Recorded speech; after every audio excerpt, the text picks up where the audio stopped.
What's going on, Bottom Line viewers? It's Mitch here with Dilly Vanilli. We are here to preview the Jacksonville Jaguars. Duval here for the 2019 NFL season. The Jaguars had a very down season from expectations coming off the AFC Championship game against the Patriots, nearly winning that game if it weren't for Tom Brady heroics. And the Jags disappointed. Of course, we knew Blake Bortles wasn't a very good quarterback, so we knew how the offense was going to play. But the defense, the entire offense, the flow of what they were doing, and just the inability to score, move the football, derailed that defense, which was a historic defense in 2017. Can that defense find success in 2019? Can Nick Foles elevate this offense? What will happen with the Jags? They're a huge X factor for this season. Nobody knows what they are going to bring on the football field. They had a ton of injuries, and we don't really know how those players coming back in the lineup are going to impact the team. And, of course, Telvin Smith has kind of taken a leave of absence, so to speak. He's not going to be on the team for this season. Mm-hmm. So, Dilly. Sir.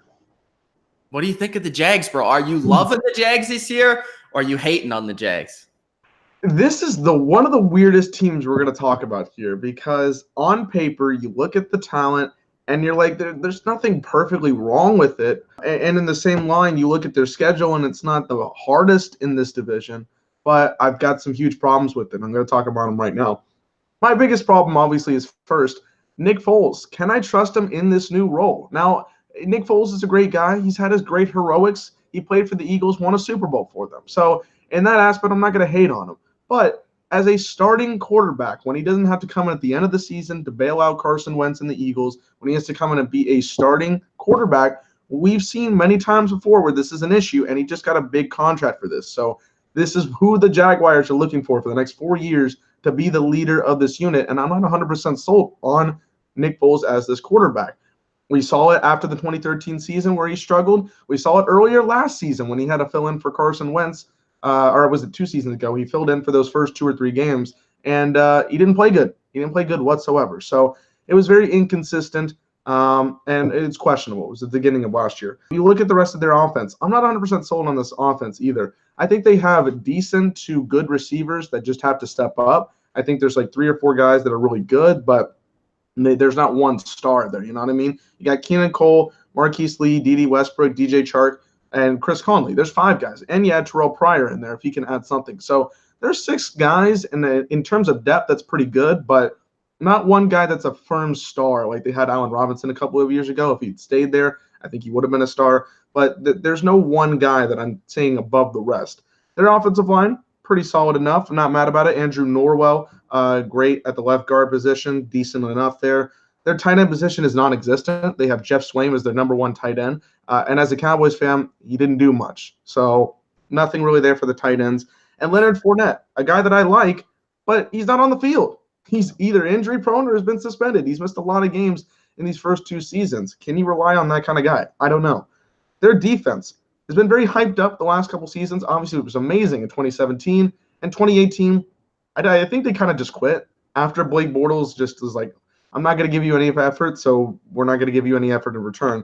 They have great pieces, but losing Telvin Smith, huge factor for them, huge thing that's going forward. Myles Jack is still great. Jalen Ramsey, the highest-rated corner in the league. I don't really know about that, Madden. I think there was other players last year that did a much better job, but he's still highly rated. I understand it, not mad about it. And A.J. Bouye I still think is pretty well. So there are pieces there, but I'm not 100% sold on this team as a collective force, as a cohesive unit, if you will. And I have a lot of questions about their schedule going forward. So that's what I think about them. For me, I don't know. I don't want to be that guy that undersells the Jags and then they explode, but I also don't want to be the guy at the same time that overshoots their record and then they disappoint. So I feel like that's where I was at last year. I was a big believer in them in season number 2. I did believe they would go to the playoffs. I didn't have them going very far, but still making the playoffs in that division. This season, man, it's so difficult. Nick Foles, again, I think Nick Foles will be a massive upgrade over Blake Bortles. I don't think that you could really argue that. From a talent standpoint, he is much more talented. From a mental standpoint, I think what Nick Foles does bring, alongside his offensive coordinator, John DeFilippo, who was in Minnesota last year and was with Nick Foles for that period where they won the Super Bowl, I do believe that they have a system that works with Nick Foles' skill set. I think Nick Foles is going to be able to get rid of the ball quickly. He's always done that very well. He likes to pass it, dump it off to the backs or the tight ends and just kind of pick up yardage on first and second down, which is very efficient. I think the offensive line, very injured, banged up last year. Andrew Norwell was one who was injured, and that was a huge loss. Brandon Linder's a good player. I like their interior of their line. I think there's questions with Cam Robinson at times and also Will Richardson. That's why they drafted Jawan Taylor at right tackle. Possibly he could start right away. We'll see. You brought up the receivers. I think this is D.D. Westbrook's season. I think he's going to have a huge year. I wouldn't be surprised if he goes over 1,000 yards. And then Keelan Cole, I also really like as a receiver. So they do have some players, but I think Nick Foles will allow them to kind of break out as players, as playmakers at the wide receiver position. I agree with you at the tight end spot. The running back spot, man, I'm concerned about the depth because if Leonard Fournette is injured again, you don't have much. Alfred Blue, we know he's not great. We've seen it plenty enough in Houston that we know he's not a true backup running back that you really want behind a guy that's inconsistent and kind of injury prone. And then you look at Thomas Rawls, who's never really been much. He's had one season where he was okay for like 6 games for the Seahawks. That was it. Benny Cunningham is Benny Cunningham. So you don't have much there.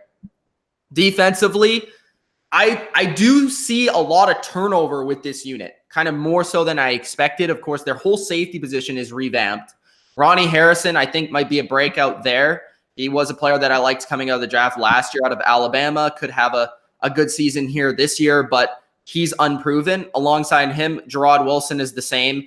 Then the defensive line, I mean, Calais Campbell's a monster, no doubt about it. I think Taven Bryan could be a good player. Josh Allen, you love Josh Allen. Why don't you talk about Josh Allen? Love Josh Allen. I think he's a steal, but are they going to use him, are they going to use him as much as I want him to? I don't know.